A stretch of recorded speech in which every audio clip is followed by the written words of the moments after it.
So one of the nice things about the Fringe is that you get to do your show every day, which might seem brutally obvious, but if you're someone like me who does a one-man show, then you get to do it every so often. But here you're doing it every day, so that show gets honed. It starts to feel slicker and smoother and tighter and easier, and it feels like one long thing rather than a series of connected bits. And in the past, when I haven't been having a good time here at the Fringe, it's felt like a drag, and it hasn't felt like it's got tighter, it's just felt like going to work. But this year I'm having a good time, so it feels like all the cogs are spinning in the right direction and the whole engine is running smoothly.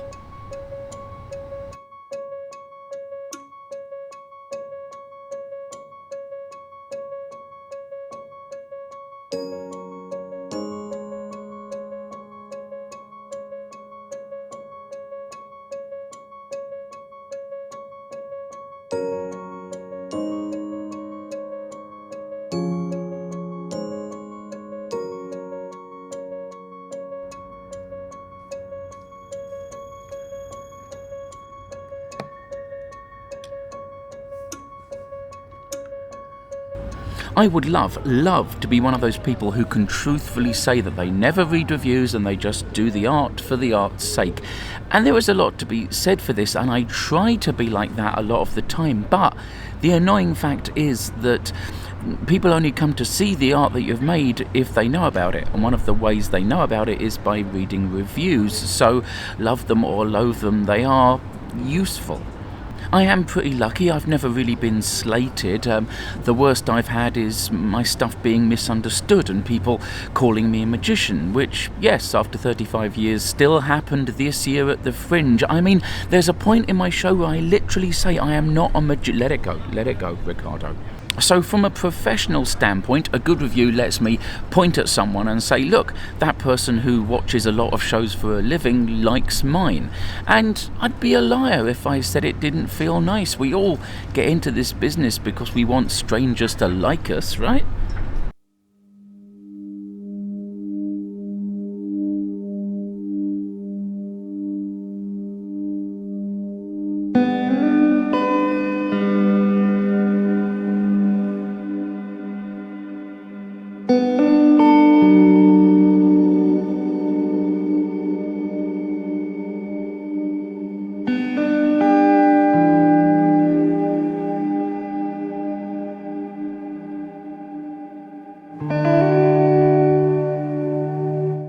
In previous years here at the Fringe, I've worked really hard. I've done spots in lots of other people's shows, and I've done shows on the street, and working it like this has pros and cons. The pros are that, of course, you get to reach more audiences, so you can tell them about your show and hopefully you sell more tickets. But the main con is it's exhausting.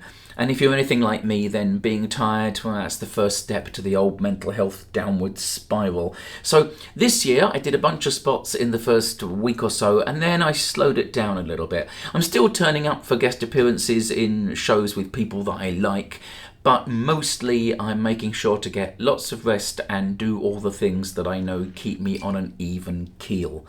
And so far so good.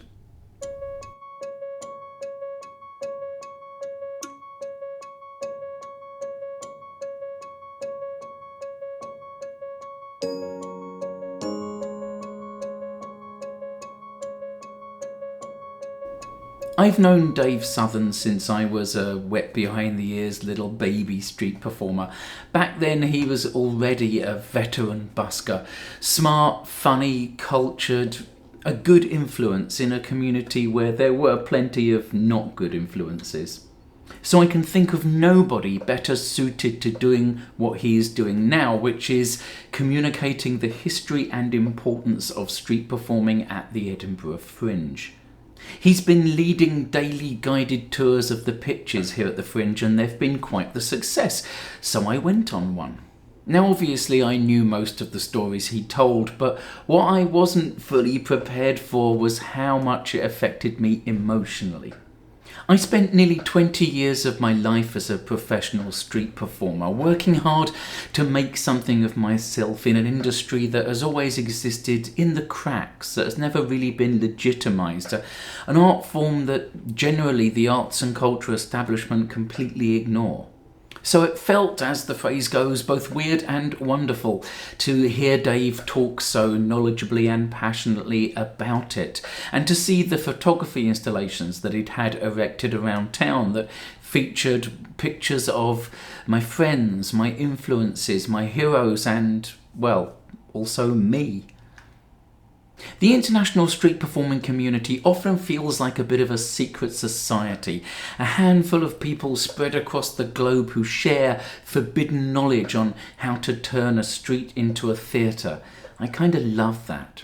But this felt like we were finally coming clean, admitting that we exist, allowing the world to know about our real lives.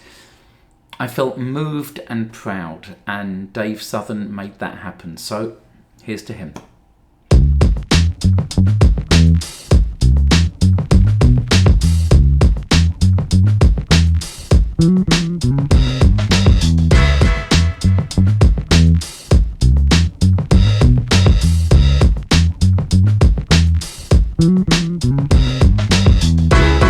So I had my first bad mental health day of the Fringe.